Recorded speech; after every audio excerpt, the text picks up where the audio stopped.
Salut les gars, salut, je ressemble à un cosmonaute là. Ben, je suis arrivé au Canada, à Montréal, donc c'est la première fois que je suis tombé sur la neige. C'est mon premier jour, donc je veux me balader, faire des photos, des vidéos pour partager avec vous, mais c'est pas la joie là, c'est pas la joie, c'est...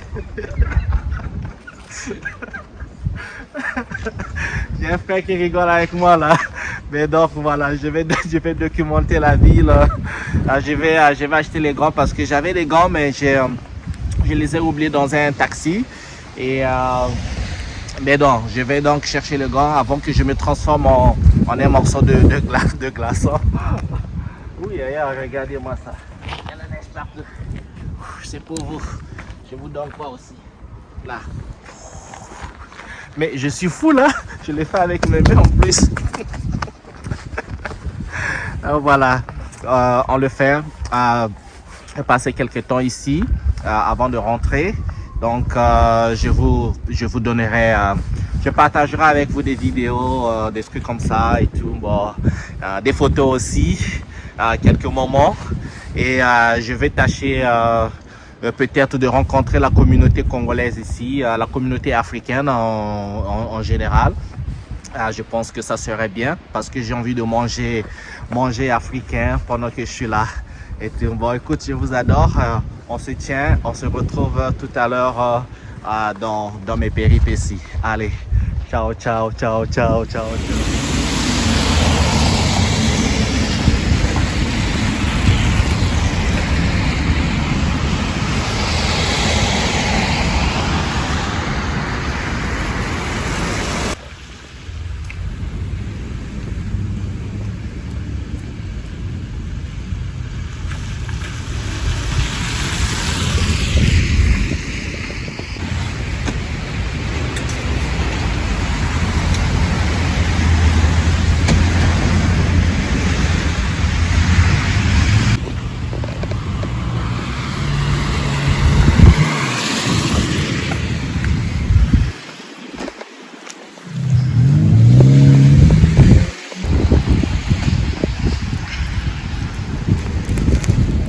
Les gars, je suis comme un cosmonaute là.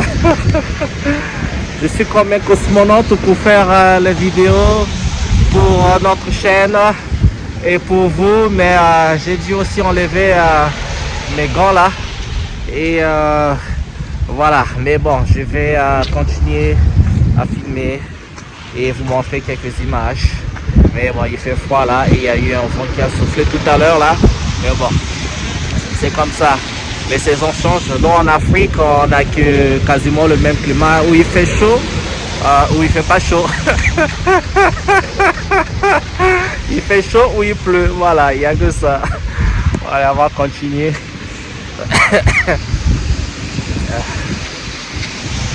Je sais pas exactement où je suis. Je vais prendre le temps aujourd'hui. Comme c'est mon premier jour, je vais prendre le temps d'étudier un peu la ville. Pour pouvoir me situer, savoir où je suis, dans quel endroit, si c'est le sud, l'est, le nord ou l'ouest, je sais pas. Mais je vais étudier comme ça. Je ferai de mon mieux de vous donner quelques historiques là où je suis. Comme ça, vous avez le contexte et une idée de la ville de Montréal. Je ferai de mon mieux de visiter quelques sites également qui vont montrer l'histoire de Montréal ou l'histoire du Canada. Peut-être que j'arriverai dans un musée si possible. Je pense bien que je le ferai. Ok, mais comme vous savez, hein, on continue à voyager et à vous montrer aussi chez les autres. Parce que quoi? Les autres viennent en Afrique pour filmer, hein, même s'ils s'intéressent beaucoup plus à tout ce qui est négatif de l'Afrique.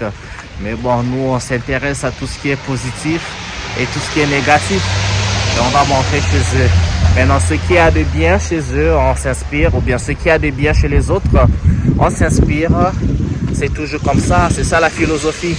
Visiter les gens chez les autres, regarder ce qu'ils font de bien, s'inspirer et faire à notre manière. Ça ne tue pas. Ça fait toujours du bien. Allez, restez branchés. On se retrouve tout à l'heure et régalez-vous des images comme ça se passe en Afrique et en diaspora. Ciao.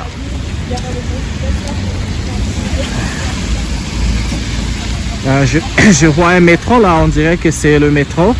J'ai pas encore pris le métro, je vais me débrouiller à prendre le métro, ça me permettra de bien naviguer dans la ville.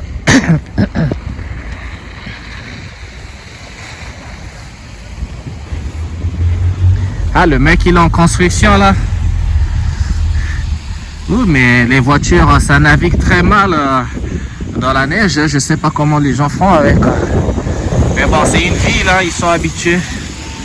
Ils sont habitués à cette vie, hein.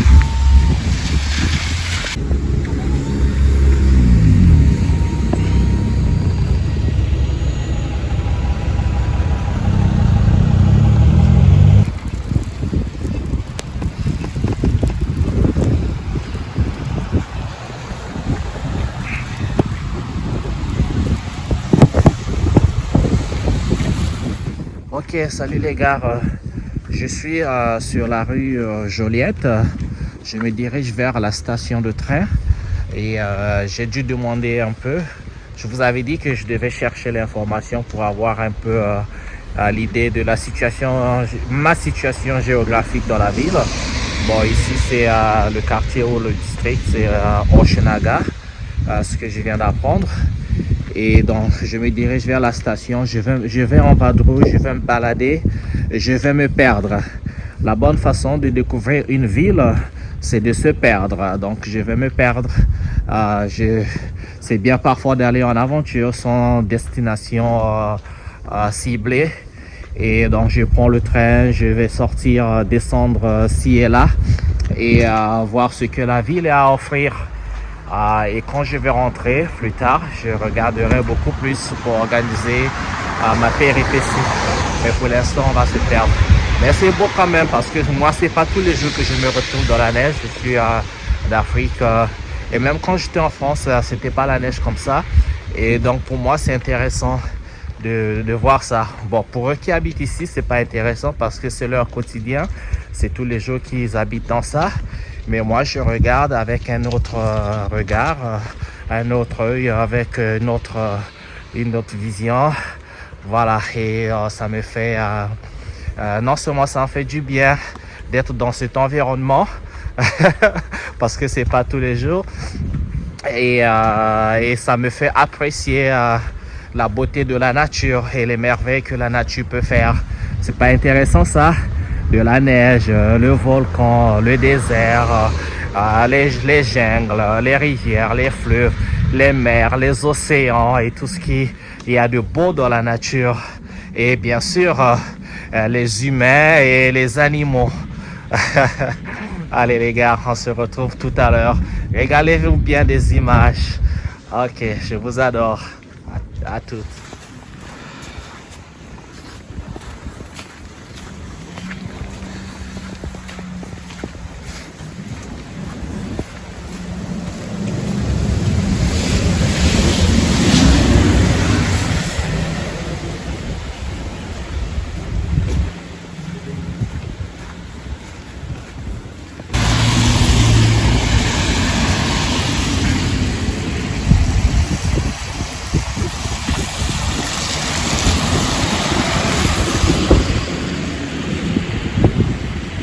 Ok, je suis arrivé à la station métro. Je vais prendre le métro L'Aventure pour aller vers le centre-ville. J'ai dû lire, donc là, je vais descendre ces escaliers. Je vais me débrouiller, savoir comment on paye. Je pense que dans tout le système, dans le monde occidental, ça doit être à peu près pareil. Donc, je vais au centre-ville me perdre.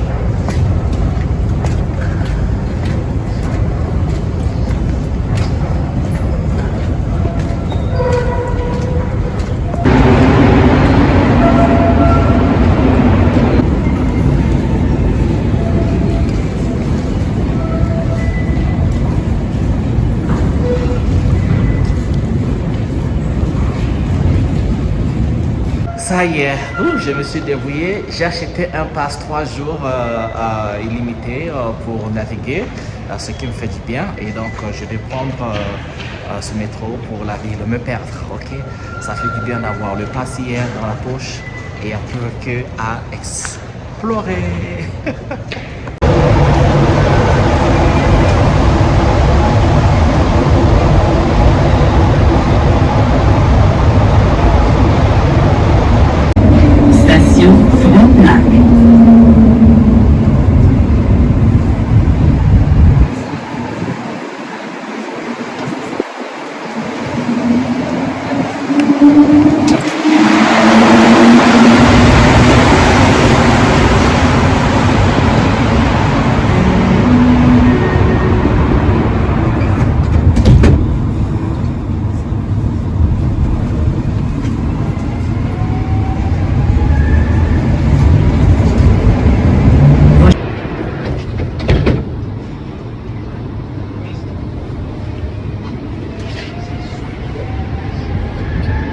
Prochaine station, Berry-UQAM. Correspondance avec les lignes orange et jaune.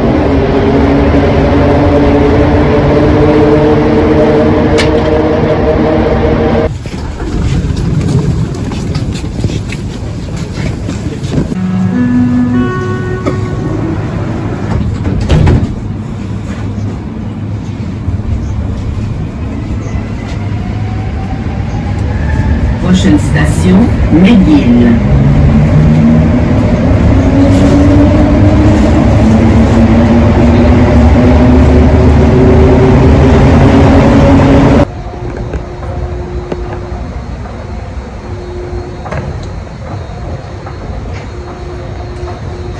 Ok les gars, voici l'une des choses qu'on peut faire mieux. L'une des choses qu'on peut faire mieux chez nous, au Congo et dans beaucoup de pays africains, c'est l'automatisation. Je pense que nous n'utilisons pas beaucoup le génie africain, le cerveau africain. On ne forme pas assez d'ingénieurs et nous n'utilisons pas beaucoup les ingénieurs qui sont sur place. Je me rappelle il y a 2 ans, pendant 2 ans ou 3 ans, quand la guerre en Ukraine, la Russie-Ukraine a commencé. Voilà ce que Vladimir Poutine dit. Et dans les 3, 4 années à venir, et la Russie devait former 50 ingénieurs. Donc ils étaient au point d'ajouter dans leur pays 50 ingénieurs. Et c'est fait à dessein et c'est bien ciblé. Et la technologie est très importante. Quand nous voyageons dans les pays européens, beaucoup de choses sont très automatisées. Vous prenez le métro. C'est avec soit votre carte que vous achetez, votre carte de crédit, la carte magnétique. Et tout est très magnétisé et tout est contrôlé par un système informatique. Alors c'est comme ça que la société fonctionne. Et donc moi, quand j'arrive, je vais vous montrer. Attendez, j'enlève mes gants là. La carte que j'ai achetée, un passe 3 jours, c'est ce passe. C'est ça. Ce n'est qu'un carton. Vous voyez, ce n'est qu'un carton. Mais je suspecte que dans ce carton, il y a un fil magnétique qui, quand tu tapotes sur la machine, et il y a le levier qui s'ouvre pour vous donner accès donc au quai. Et vous sortez. Et il y a des stations pour sortir, il faut tapoter la carte et vous sortez. Donc tout est magnétisé. Ça fait que ça rend la vie assez facile. Ça rend les choses, la circulation des personnes facile. En fait, c'est juste l'aisance de la vie. Vous pouvez aussi payer, quand vous êtes à la station, il faut payer. Vous pouvez payer avec le cash, donc du liquide. Mais vous pouvez aussi payer avec la carte de crédit. Et vous n'êtes pas obligé de vous balader avec le cash. Ce sont des sociétés qui peuvent faire 1 mois, 2 mois, 6 mois sans toucher du cash. On n'a pas besoin de toucher l'argent liquide, non. Rien qu'avec la carte, avec l'internet, vous faites toutes les transactions possibles. Et quand vous avez des cartes différentes dans des services différents de shopping sur Internet comme Amazon, eBay, vos données sont déjà enregistrées. Et alors quand vous procédez donc au paiement, le service a déjà toutes vos informations. Vous n'avez pas à vous tracasser, vous ne faites que cliquer. Alors que chez nous, dans nos sociétés africaines, quasiment tout se fait avec du cash. On n'a pas encore ce système-là, je vais dire dans la majorité des pays africains. Ça c'est une chose que je vais généraliser. Et les gens payent encore avec une société de cash.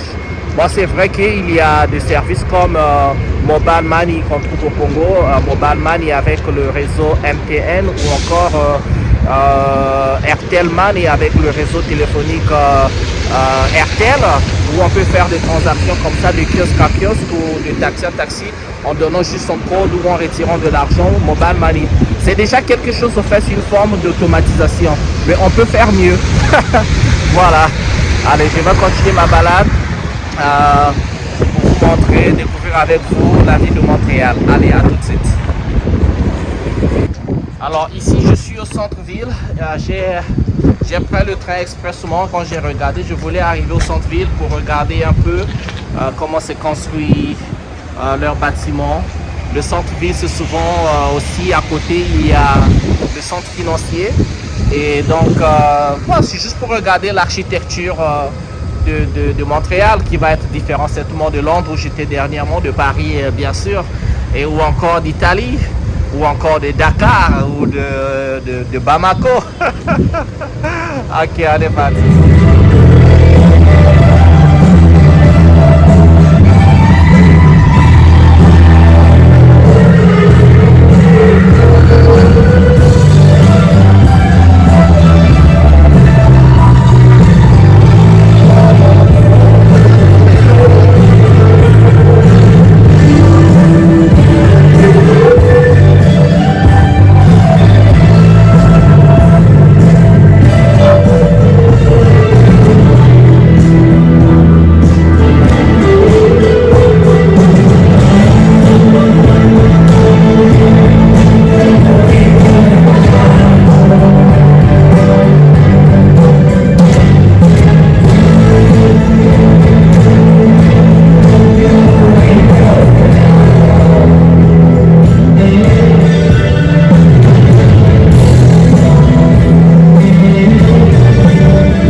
Et bonjour, bonsoir chez vous en Afrique, en Asie, en Amérique, en Europe et partout dans le monde. Bienvenue sur notre chaîne, votre chaîne en Afrique et en diaspora.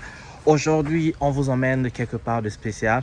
Vous pouvez voir derrière moi, autour de moi, c'est tout blanc. Blanc de quoi? Blanc de farine. Mais non, c'est pas de la farine, c'est de la neige.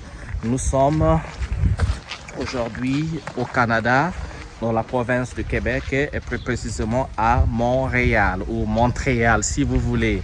Et donc nous visitons cette ville de Montréal et comme d'habitude vous savez que la chaîne se passe partout en Afrique et dans la diaspora, dans le monde. Partout où nous foulons le pied, nous vous montrons les images de cette ville, comment la ville est structurée, comment les autres construisent chez eux. Mais pourquoi on vous le montre comme on le dit toujours? On vous montre chez les autres pour nous inspirer des bonnes choses. Les bonnes choses, comment les autres construisent, comment l'infrastructure de chez les autres a été construite. Peut-être que ça peut nous inspirer. Nous qui venons des pays d'Afrique et surtout moi qui viens du Congo, je pense qu'il y a des choses qu'on peut améliorer. Mais parfois, il faut voir le beau. Quand on voit le beau, ça apporte le bonheur. Il faut s'y inspirer, n'est-ce pas? Donc ça, c'est la raison pour laquelle quand je vais dans des pays des Occidentaux, il faut les filmer. Mais vous savez quoi? Les Occidentaux, quand ils viennent en Afrique, ils font la même chose. Filmer et découvrir l'Afrique de la même manière qu'on va découvrir chez eux. Quand on arrive chez eux, c'est tout simplement ça. Donc on va regarder les endroits de référence de la ville de Montréal. Et quoi d'autre, mais je vous invite tout simplement de vous asseoir, prenez popcorn, Coca-Cola si vous voulez, la bière, le Ntsamba, installez-vous et découvrons ensemble la ville de Montréal au Canada. Je vous adore les gars, allez, je vous emmène avec moi, on est parti.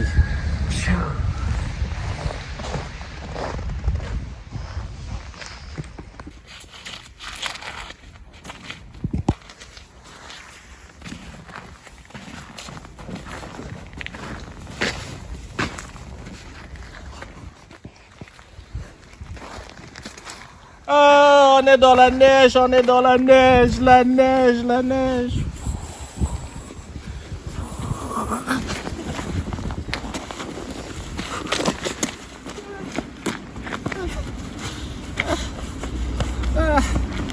Je suis fou les gars, je suis fou. Le Pénéboule, c'est pour vous.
Bonjour les gars, on n'a pas fini de visiter Montréal.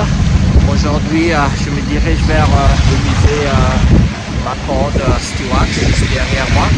Donc je vais jeter un coup d'œil.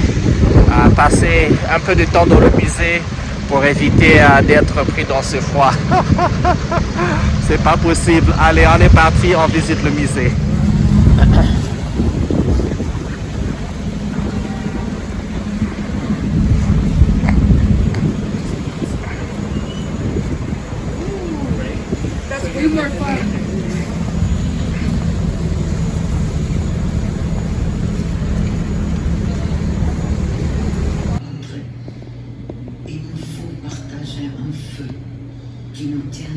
Alors là, je suis à l'intérieur du musée.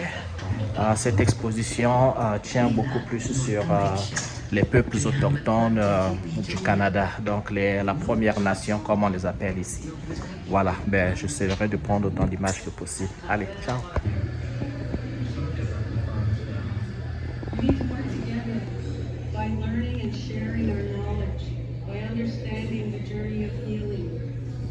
Humans who want to live in love and peace.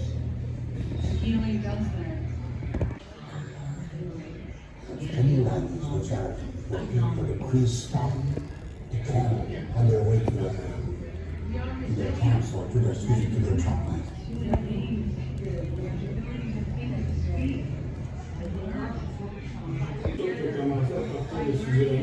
C'était la centaine de fois que Paris mangeait. C'était un peu déjà parti souvent, on faisait ça en camion à Rennes, commence à arriver, et puis l'école est, et puis elle en marque, l'autre elle en met, ton pied de castor, soit tu vois.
Certaines des questions que je me posais, c'était sur comment est-ce que les natifs résistaient au froid.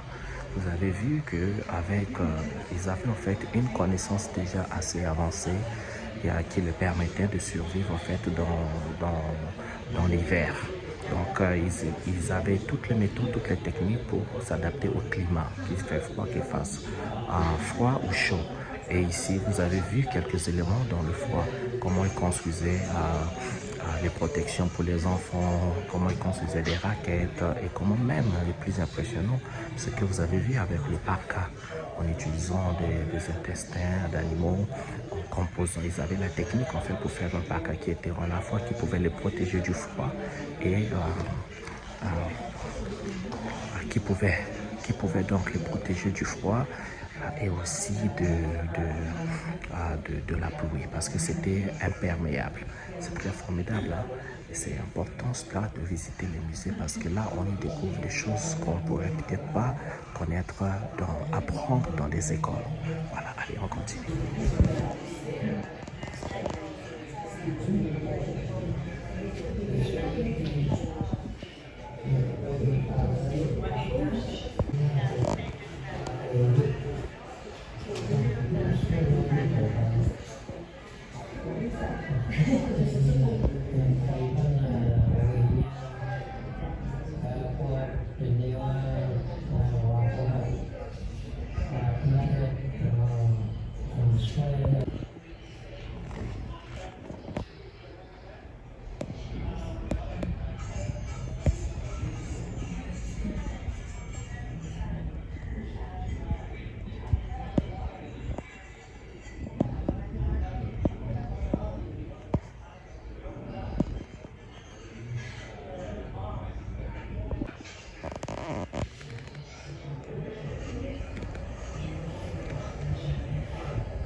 Des lunettes, ça.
Un autre élément important pour la rencontre selon moi, c'est la langue. C'est vrai, peu importe où on va dans le monde, si on va en Ukraine ou si on va à Cuba, c'est pas d'avoir c'est pas d'échanger avec les gens, on va dire, je sais, c'est une bonne manière de dire, ce monde, les gens sont riches, toucher au monde, comprendre le monde, puis on a besoin de cet outil-là pour faire une rencontre significative. I just want to show you the importance of the area that I've been for generations and generations. I will more memorial. The Queen Latin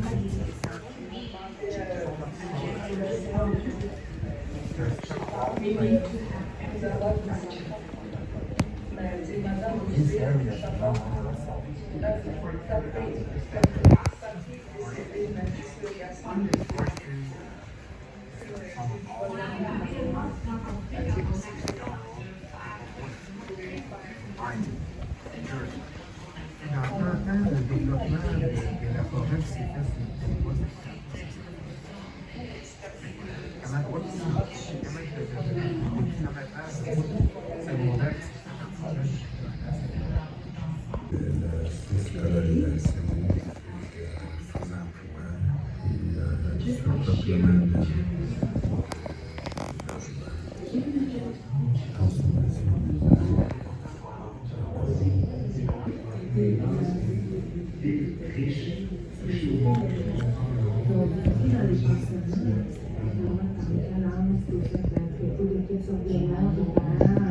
Est-ce qu'on peut montrer ses portraits? Quel ton estime de...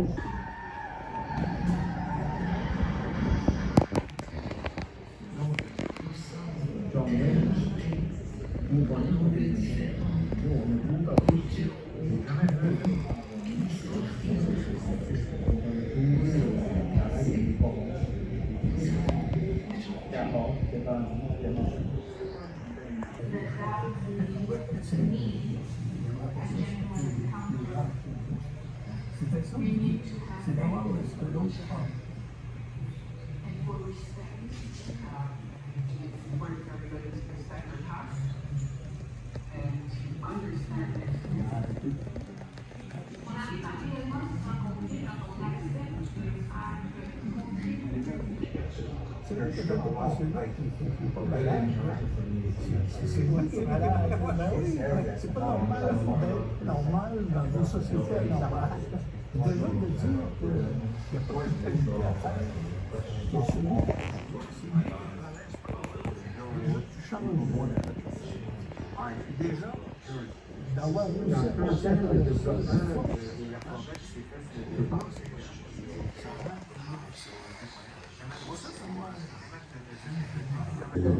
La pauvreté, c'est la sous-scolarisation, c'est le sous-emploi, c'est le surpeuplement dans les logements, c'est la consommation de drogue, de boissons. On va tous les raccords. La consommation tellement partout. Ah, ben, je comprends.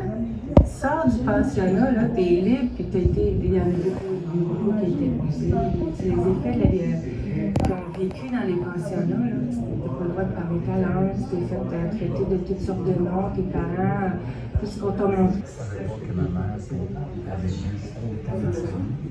C'était autant de faits, c'était des séquelles, des abus sexuels qu'elle avait subis face à nous, des abus sexuels qu'elle avait subis dans la communauté. Elle buvait pour oublier.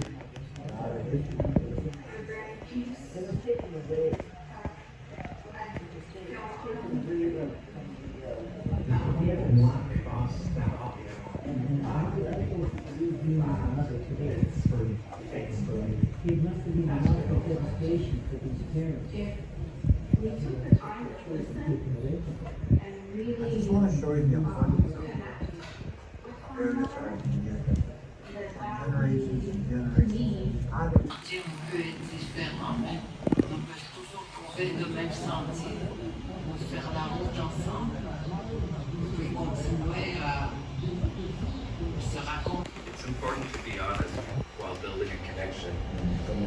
A genuine encounter between both worlds would consist of Westerners taking the time to sit and listen to indigenous people, to learn the various truths we all carry, but how our stories, legends, and ceremonies as a collective carry the unwritten history of their land. Même si cette histoire-là, même si elle est douloureuse, il fait de mon peuple aussi. Et quand enfin on reconnaîtra cette histoire-là et qu'elle sera racontée telle qu'elle est, je pense qu'on pourra entamer un dialogue qui nous mènera vers une réelle réconciliation. Educate people. Tell people more about our history, because the past is done. And just by sharing each other's Évacuer de notre communauté sans accompagnement. Un de mes frères qui a eu une jumeau, ma mère m'a dit, quand il est né avec ses frères,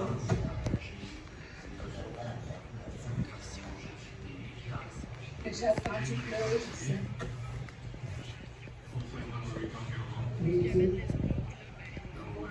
Ils m'ont demandé, le soir, j'ai demandé qui veut avoir mes enfants.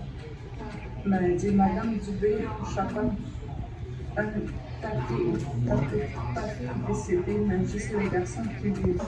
Telle qu'elle est, je pense qu'on pourra entamer un dialogue qui nous mènera vers une réelle réconciliation. educate people. Tell people more about our history. What means more to us. Bien, comme vous le voyez, ça, ce sont des éléments historiques des peuples autochtones, donc la première nation ici sur la terre canadienne. Les peuples autochtones, que ce soit sur la terre canadienne, que ce soit ceux des natifs des États-Unis, vous allez remarquer en fait, ont subi le même sort. Et le sort qu'ont subi d'autres peuples comme en Australie, comme en Nouvelle-Zélande, comme partout où les Européens ont mis les pieds pour coloniser. Et vous allez retrouver les mêmes histoires en Amérique du Sud. C'est très très triste. Et l'histoire, elle est là, il faut la vivre, mais il faut beaucoup apprendre de cette histoire, parce que si on n'apprend pas de cette histoire, ne pas connaître l'histoire, c'est commettre une erreur grave de la répéter. Ça, c'est clair. Ne pas connaître l'histoire, c'est commettre une erreur grave de la répéter. Et connaître l'histoire, par exemple, là, vous venez de voir que ces peuples étaient des peuples libres. C'était des peuples qui vivaient pendant des millénaires sur ces terres qui développaient leur façon à eux de vivre. C'était pas la survie, mais c'était de vivre. Mais quand le colon est arrivé, on a commencé à les appeler, les donner tous les noms.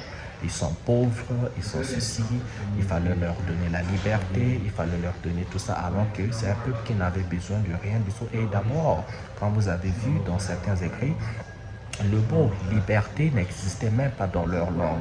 Pourquoi? Parce qu'eux, ils vivaient, ils étaient libres. Au fait, c'était une condition des plus naturelles.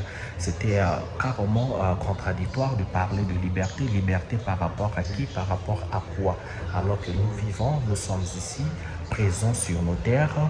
Nous avons une histoire que nous développons. Nous avons nos ancêtres qui ont volé cette terre. Nous vivons aujourd'hui. Demain, nous allons laisser cette terre à nos enfants.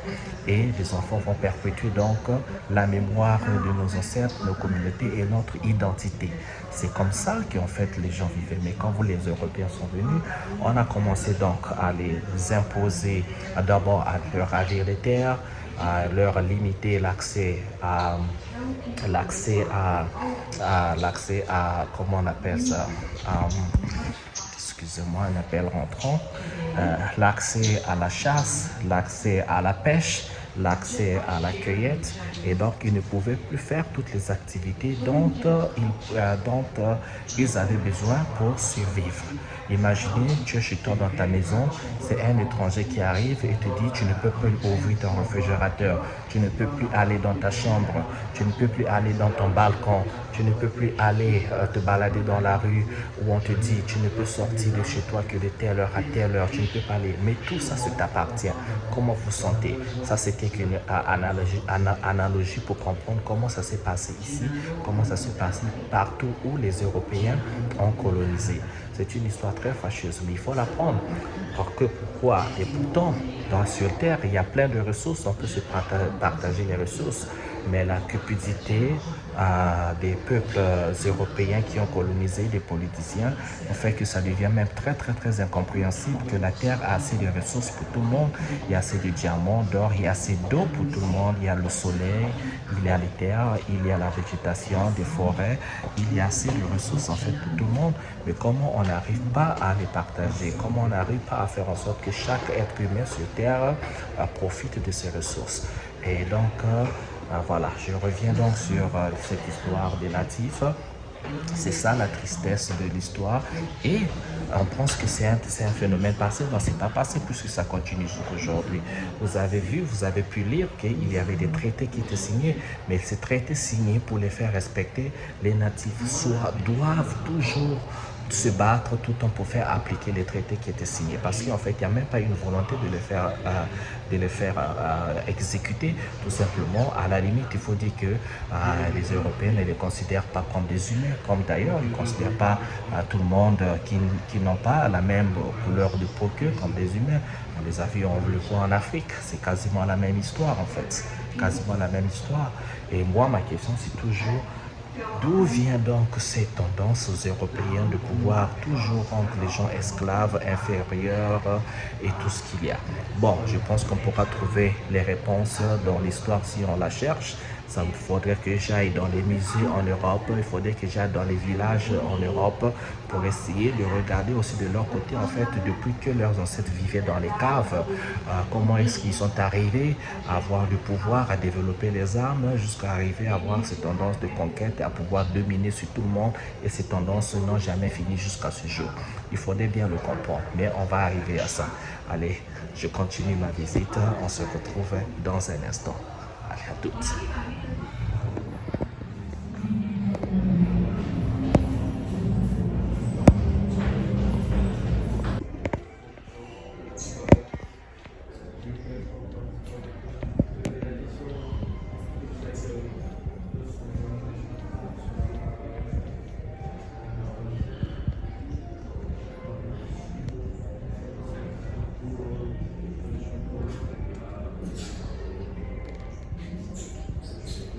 Was a lesson on how to see Aboriginal cultures as nothing more than savage caricature. Culture became costume.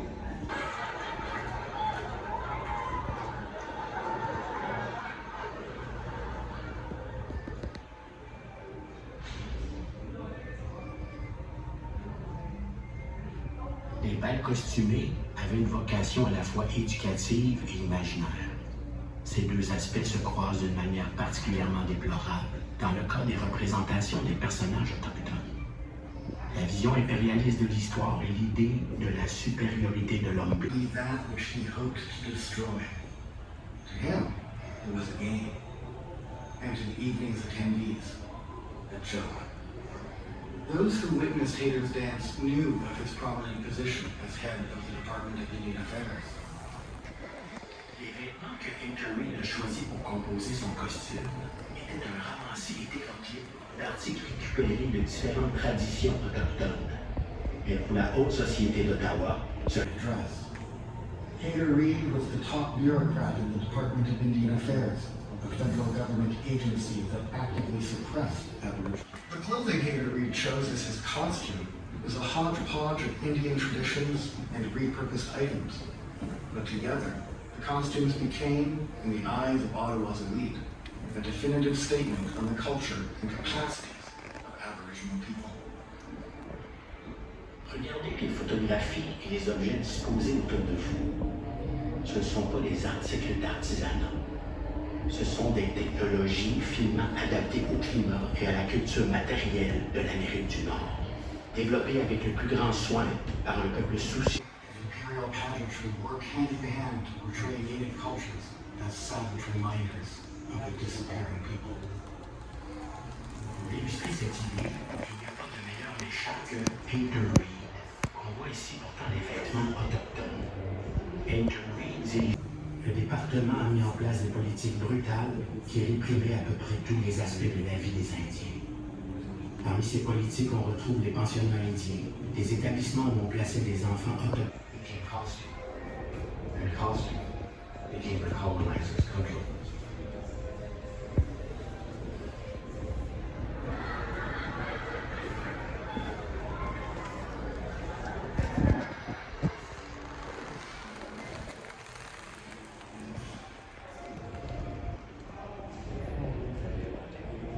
Les bals costumés avaient une vocation of Indian lives.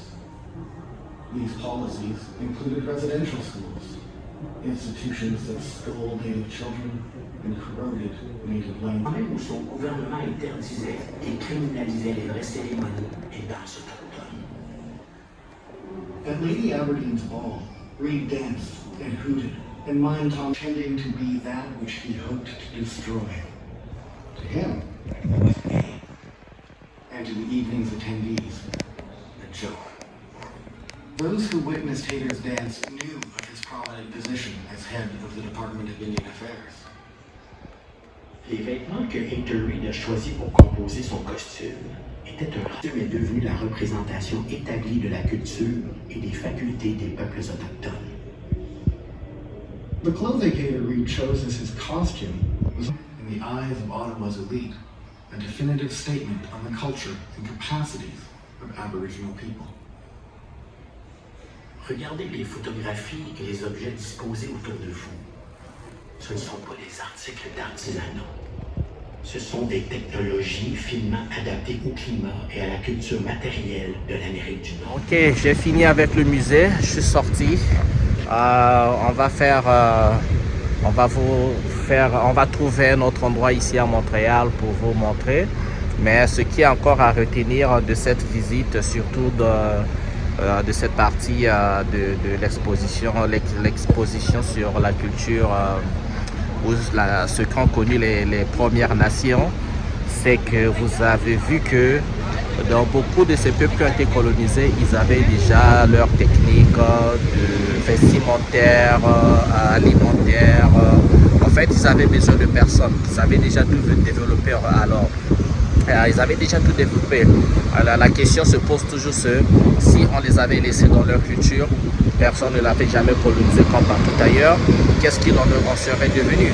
Le cerveau humain est fait pour se développer. Si on ne corrompt pas sa façon de penser, je pense que le cerveau est capable de bien émerveiller. Mais dès que vous êtes colonisé, vous êtes incapable de penser, vous êtes incapable de faire des choses par vous-même, ou tout ce que vous faites est ravi et on ne vous donne jamais de crédit. Allez, à suivre, on est parti.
gars, on continue notre visite de Montréal. Aujourd'hui, je vais à la place des Arts pour découvrir un peu, savoir de quoi il s'agit. Donc, comme d'hab, je suis dans la station de métro. Il y a le train qui arrive là derrière moi. Et bon, ce que j'ai lu sur la place des Arts, il y a comme une sphère qui flotte sur de l'eau. Je suis curieux d'aller le voir. Alors, on va voir pour essayer aussi de comprendre la technologie de cette chose. Et comme ça, quand on est chez nous, s'il faut copier et coller, bon, on va essayer, c'est pour faire du pot, quoi. Donc, je vais regarder ça. J'espère que ça va m'inspirer ou nous inspirer tous. Ok? Allez.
À la place des Arts et je vais visiter. Apparemment, il y a des magasins. Là, je vois juste à ma gauche une espèce de librairie, donc des livres vont de souvenirs. Je cherche un truc pour montrer parce qu'hier j'ai cassé le petit appareil qui soutient mon téléphone et donc il faut que j'en trouve pour remplacer, sinon je ne serai pas capable d'utiliser mon trépied. Alors je ferai de mon mieux, j'espère qu'on va trouver ici. Allez, on y va, je vais regarder.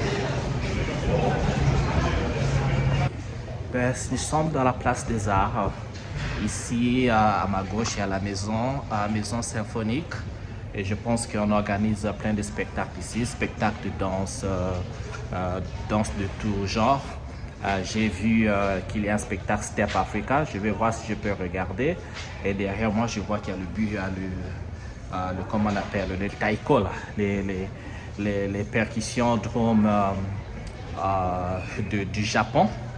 Et ce sera aussi intéressant à regarder. Si j'ai le temps, je vais regarder.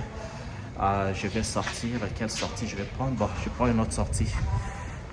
Bon, c'est un peu vide aussi. Je pense que quand il y a des spectacles, ça se remplit, c'est vide.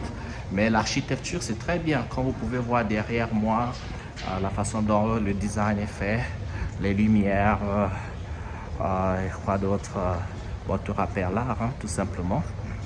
Et ben voilà.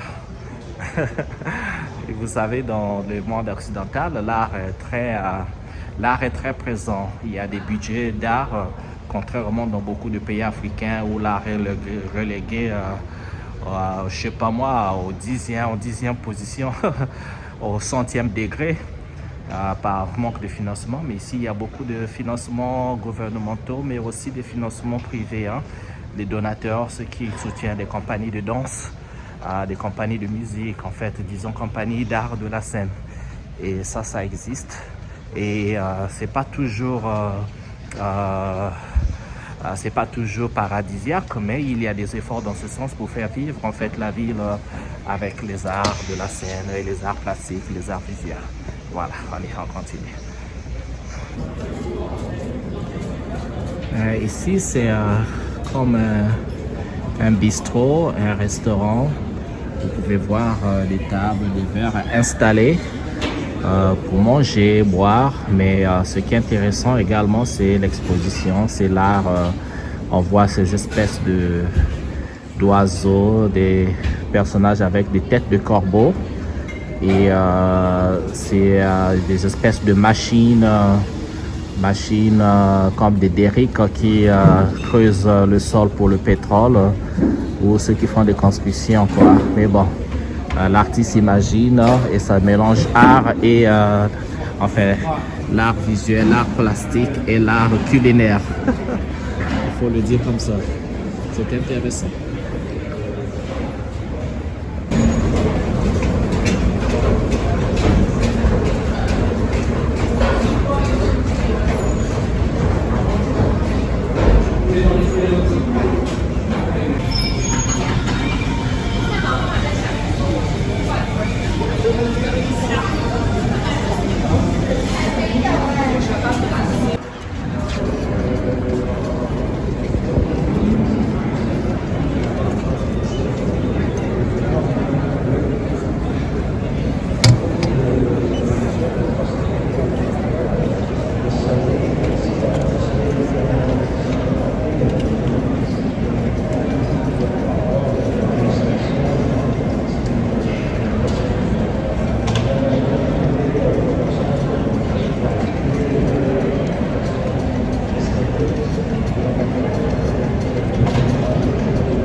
Tout ce blond-là, ça peut être une tuerie.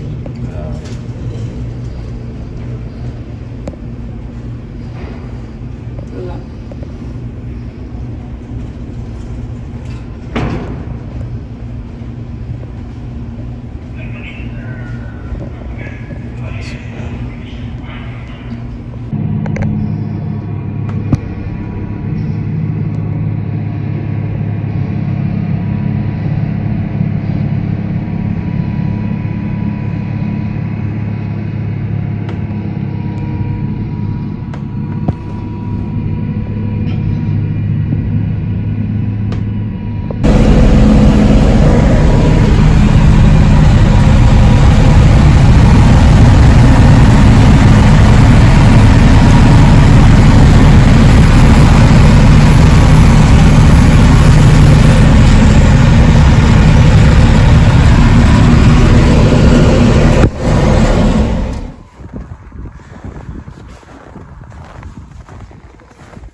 Les gars, c'est la neige grave. Regardez comment les voitures sont englouties.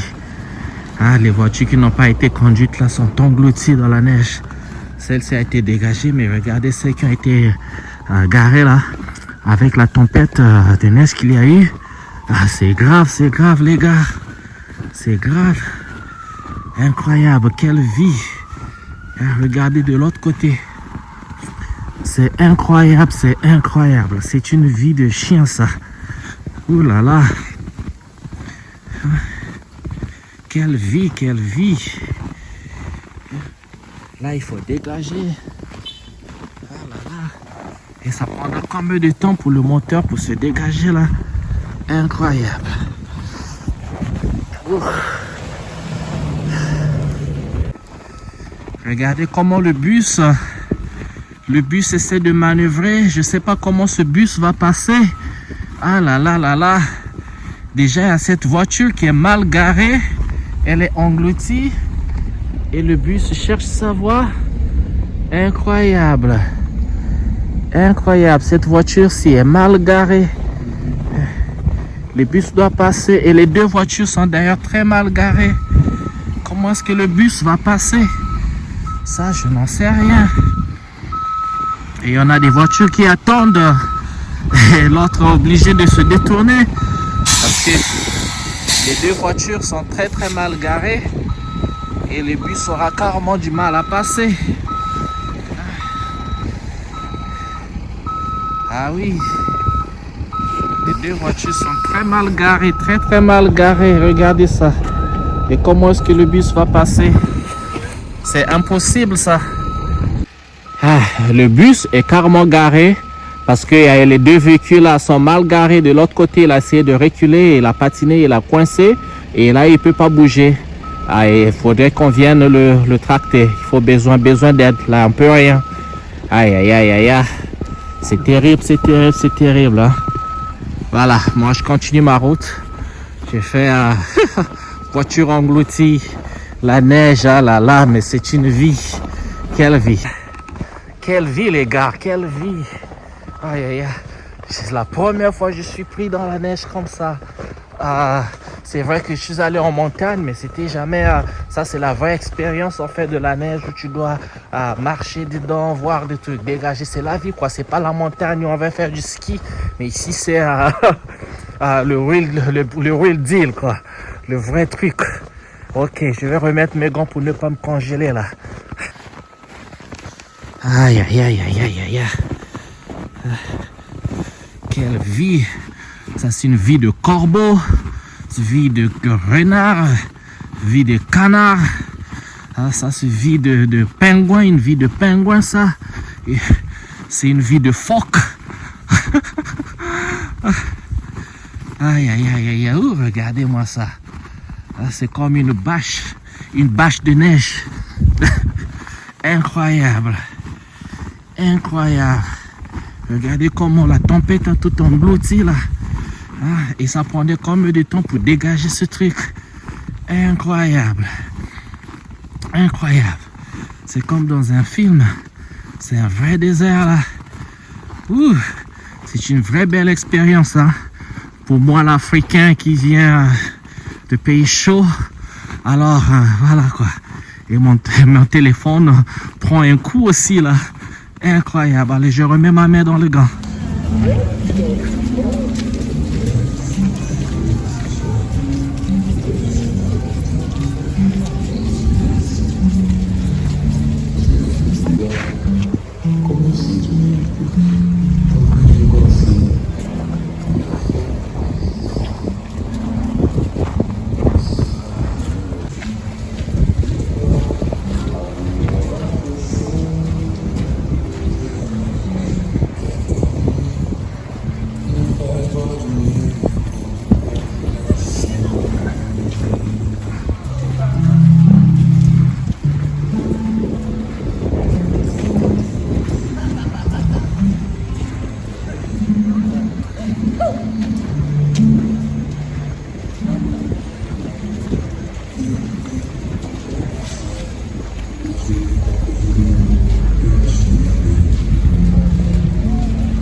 Se realmente quer ficar comigo, não faz bola de neve com meu coração. Fui eu quem te dei o primeiro beijo, o primeiro toque, a primeira canção.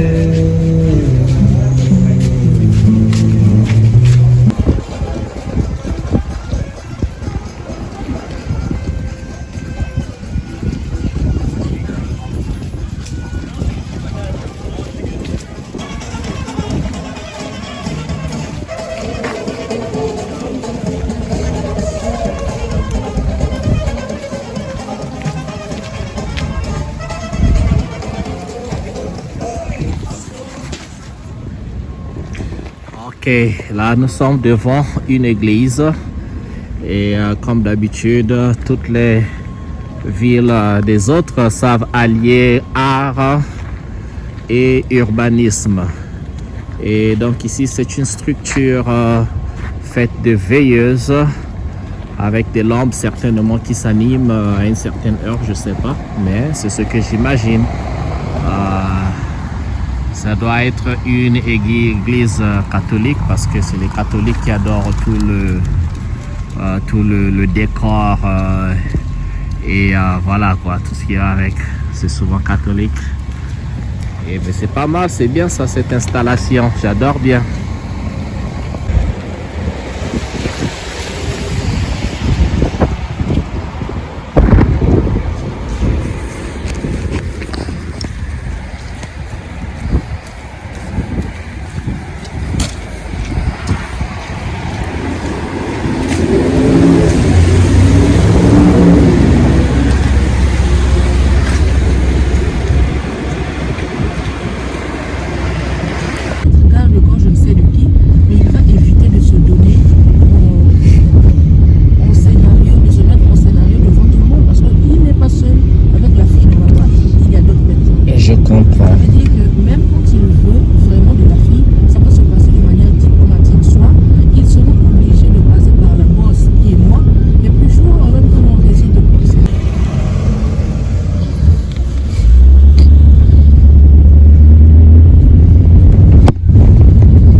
lire le passé, pas le futur. Le futur, ouais, c'est intéressant, mais... Il faut laisser le futur au futur. Ouais, c'est intéressant, mais je n'ai pas envie de savoir que... Tu vas mourir je vais demain. mourir demain. Et je suis dans une boutique de tissus ici, ça fait bien hein, de tourner, regarder, voir tous les tissus. C'est très beau, il y en a tellement de toutes les qualités, de toutes les formes. C'est trop beau d'être dans cette boutique-là. Tenir ici, je sais pas si c'est de la soie, ouais, je sais pas trop, mais c'est bien de voir tous les tissus. Voilà.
Que offre le spectacle de Centreville, ben, c'est la neige. Ben, tous ces blancs partout. Et au lointain, vous voyez c'est certain hôtel, hôtel Germain. Et quoi d'autre qu'on voit? Je connais pas la plupart de ces bâtiments, mais bon, ce sont des entreprises. Je vois l'entreprise Bell et IA avec le symbole d'un éléphant. Au lointain, c'est l'immeuble Roger. C'est quelle entreprise? Je ne sais pas. On regardera peut-être plus tard. Pour l'instant, on vous montre juste l'ambiance de l'environnement.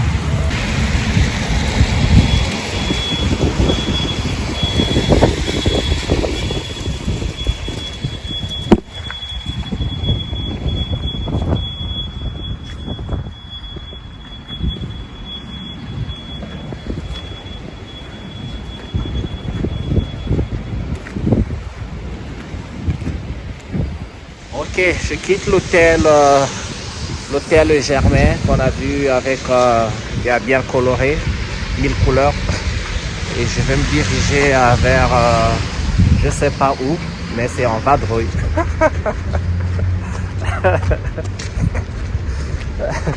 Je vous ai dit, je partais me perdre. Donc après l'hôtel Le Germain. Bon, nous sommes au centre-ville, la plupart des entreprises, des immeubles que vous voyez, ce sont des entreprises, mais surtout On appelle aussi Financial District. C'est beaucoup des entreprises financières. Le groupe IA, c'était un groupe financier. Et le reste, je ne sais pas trop. Mais on va découvrir, on regarde. Et on prend note de comment les villes des autres sont structurées, comment c'est organisé. C'est comme jouer à comment on appelle ça, au Tetris. Vous vous rappelez, quand nous étions petits, il y avait ce jeu qu'on appelait Tetris, jeu de blocs.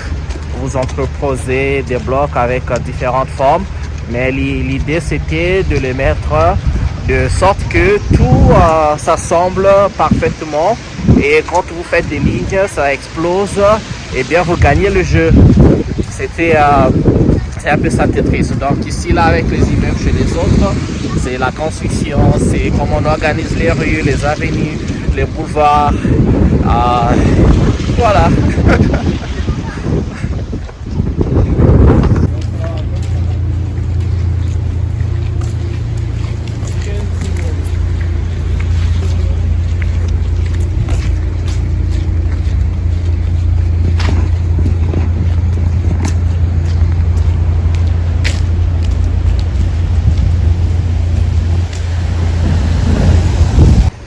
C'est la neige qui tombe là.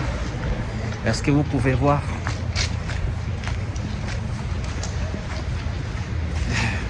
Voilà une autre chose dont je ne suis pas habitué, c'est regarder la température, le climat pour à quand est-ce qu'il neige.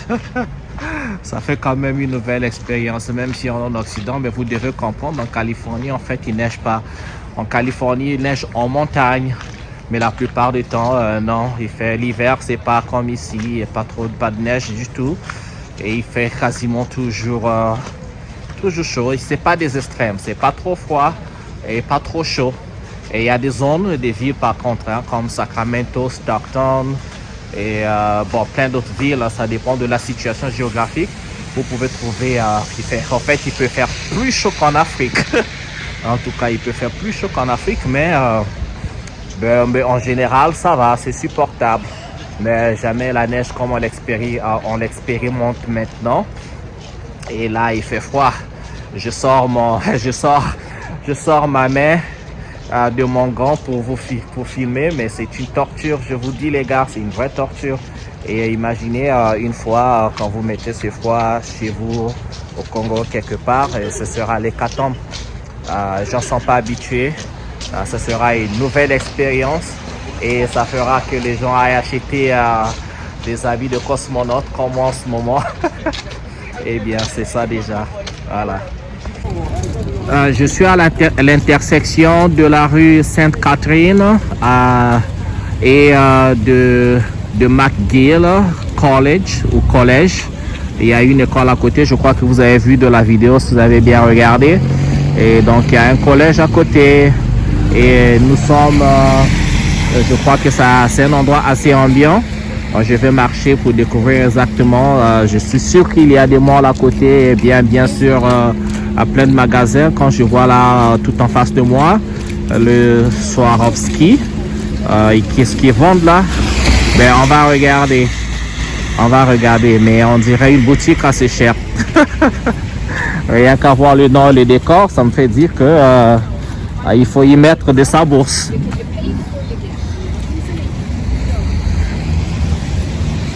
Et il y a une autre chose qui est à noter, c'est l'embellissement de la ville. C'est de l'art.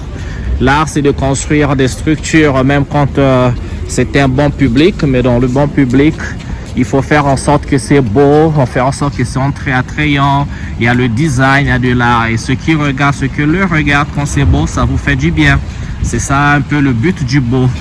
Le but du merveille, ça vous donne la santé, ça vous donne en fait un certain bien-être.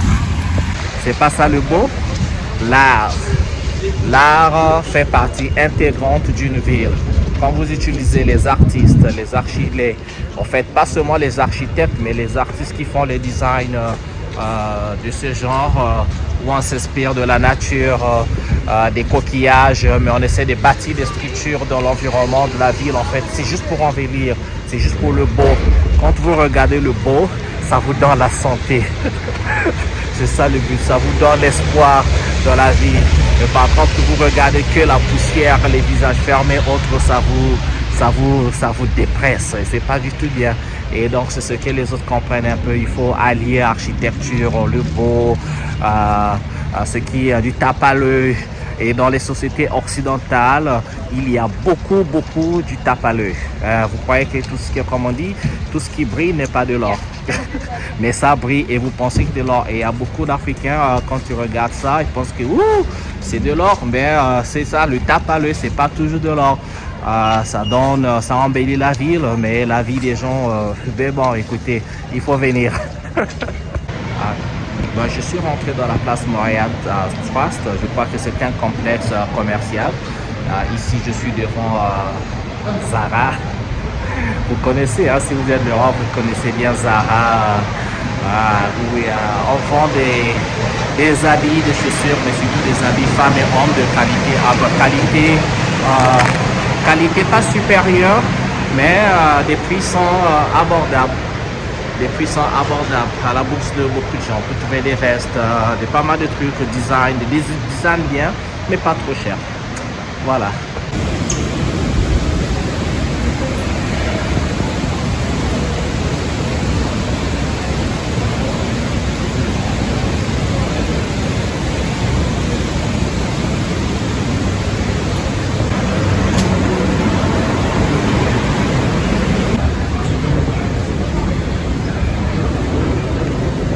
Un magasin Francisco, un peu comme chez moi, San Francisco, et ici c'est Francisco.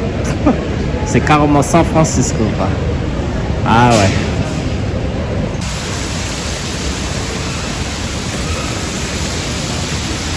Ouais, chez les autres, on sait toujours embellir, même quand en réalité ça ne sert absolument à rien, mais il faut construire une structure et mettre une fontaine, que l'eau coule, et qu'il y a des jets d'eau et que ça coule comme une chute d'eau, et on met des fleurs à côté et c'est même artificiel, je pense. Bon, peut-être pas, hein, parce que les succulents, ce genre de fleurs ont l'air artificiel, mais c'est pas toujours artificiel. Et comme j'ai dit, c'est le beau. On met les ascenseurs et c'est le beau. Le beau a un prix. Le prix du beau pour en maintenir de telles structures avec des fontaines, des jets d'eau, ça demande beaucoup d'énergie. Ça, c'est l'une chose qu'on trouve dans les sociétés occidentales. Ils ont beaucoup d'énergie. Ils utilisent, dans le temps, ils ont utilisé le charbon, le manganèse. Et là, ils sont beaucoup plus dans l'énergie nucléaire. L'énergie nucléaire civile. Et l'Afrique, qui est un continent où il y a plein d'énergie, et cette énergie n'est pas utilisée. Prenez le fleuve, le Congo par exemple, Congo-Brazzaville, Congo-Kinshasa. Donc tout ce bassin, nous avons le fleuve Congo.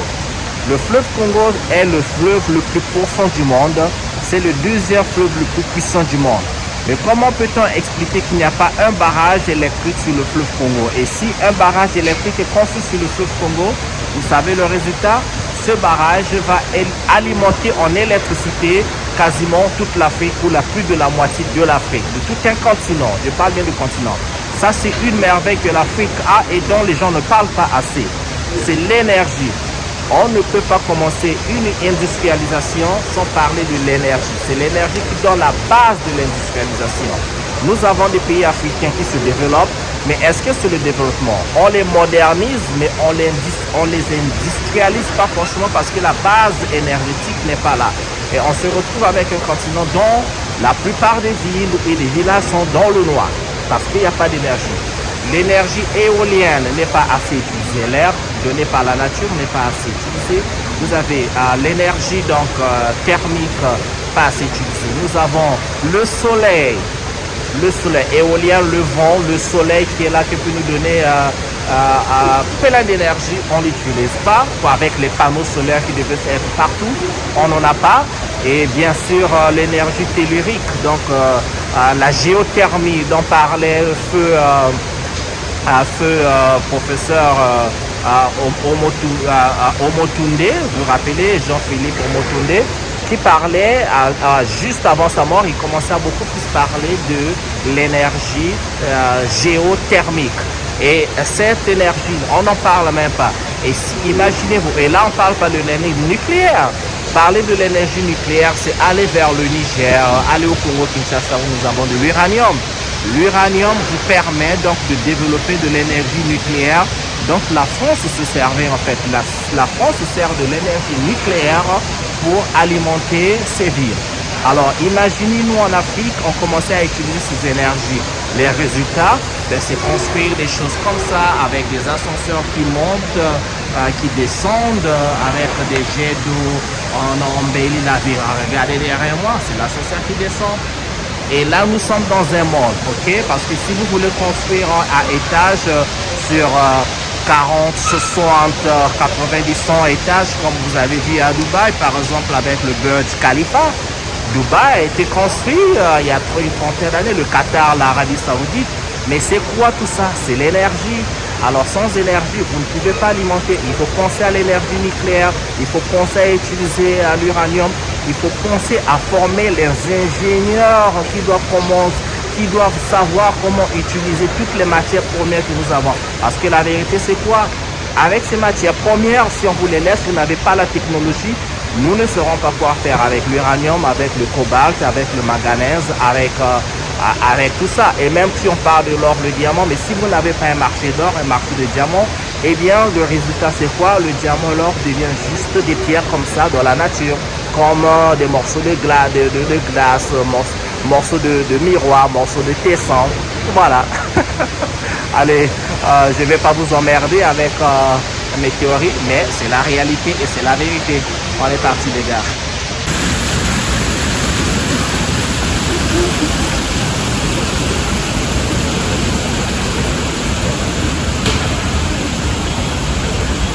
Bon, là en bas c'est la nourriture. J'ai pas encore faim, c'est pas le moment de manger, mais on va trouver. C'est des fast-food en général. Fast-food, je vois Tiki Ming, ça doit être la nourriture chinoise. Je vois Subway, des sandwichs. Je vois un taqueria, la nourriture mexicaine. Et bon, pour l'instant, c'est pas l'heure de la nourriture, c'est l'heure de la balade. Pour ceux qui adorent le shopping, ici c'est votre quartier. Ah ouais, c'est les shopping. Jean Coutu. J'ai quitté le mall pour me balader un peu sur la rue Sainte-Catherine. Je vois au loin H&M. Et quoi d'autre? Le Club Monaco, Lacoste, Steve Madden. Je vois plein de marques. Ok, je vais tourner la caméra pour vous montrer.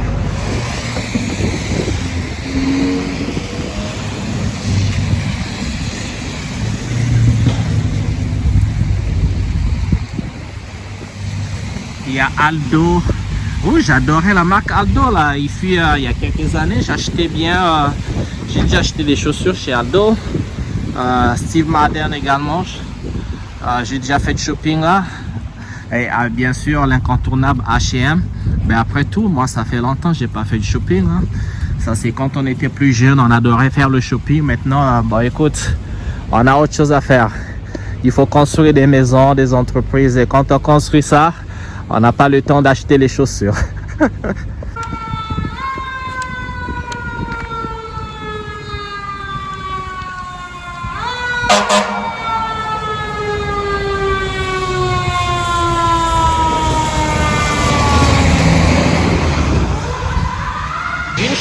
Une autre chose à dire sur les sociétés occidentales, c'est que vous remarquerez dans la plupart de leurs centres-villes, les choses finissent par se ressembler.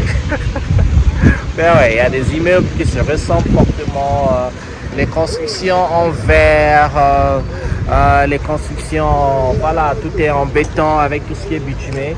Et quand ça fait qu'il y a un peu, ça devient un peu monotone, il faut le dire.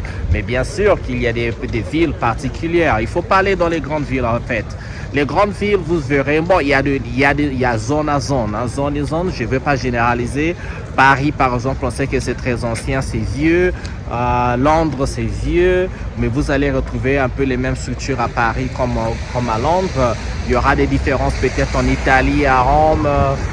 Il y aura aussi en Grèce, qui est une civilisation un peu plus ancienne que Paris ou Londres. Dans des petites villes comme Venise en Italie où la ville est construite sur l'eau, et les petites villes environnantes de Venise comme Murano, Burano où j'ai visité. Il y a Pescara aussi à la côte qui est différent, et toute la région Sienne ou bien Pisa ou bien ce qu'on appelle le Chianti qui est un peu différent ici également dans le terme de paysage. Donc il y a des particularités, mais les villes, en fait, les centres de villes, surtout les parties, les financial districts. Dans le district financier, c'est quasiment la même chose, c'est en vert, comme on va voir l'immeuble là-bas derrière moi. Et vous verrez que c'est en vert, ça devient monotone quand on voit ça, et quand il n'y a pas une touche historique, une touche culturelle, ça devient monotone. Mais n'empêche qu'ils font de leur mieux pour que ça soit beau, que ça soit propre, et c'est pas dégueulasse bien sûr. Mais donc un peu cette monotonie, ça existe bien dans la façon dont les villes sont construites. Et pour nous qui regardons en Afrique, ça nous donne en fait le levier de corriger certaines de ces choses-là quand dès que nous construisons nos villes. Au lieu de toujours regarder, copier-coller ce qui se passe en Occident, on le fait avec une touche particulière, une touche culturelle, avec le symbolisme culturel comme on en voit. On voit par exemple dans le monde arabe, vous allez retrouver, il y a toujours le symbolisme de leur culture. Et donc les symboles, ce sont très importants, et même inclure ça dans la façon de construire, c'est très important. Comment développer les cases, les huttes,